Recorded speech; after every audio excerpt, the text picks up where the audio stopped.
bukan kepada Ibu Murti disuruh pulang, ada paketan. Sekali lagi, Ibu Murti biar segera pulang, ada paketan datang. Terima kasih. Viral seorang kurir mengantarkan paket ke sebuah daerah.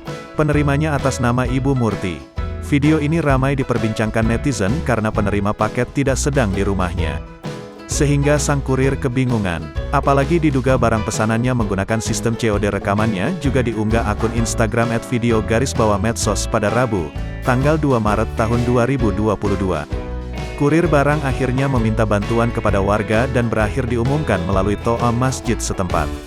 Adapun nama penerima paket itu adalah Ibu Murti. Seorang pria yang mengumumkan nama Ibu Murti meminta agar ia kembali ke rumah cepat. Ditujukan kepada Ibu Murti disuruh pulang, ada paketan. Sekali lagi, Ibu Murti diharap segera pulang, ada paketan datang. Terima kasih, kata seorang pria dalam toa masjid. Sementara itu, sang kurir tetap menunggu di depan rumah penerima dengan menggeleng-gelengkan kepala. Ia merekam dirinya dengan latar belakang toa masjid, sambil memegang paket di tangannya.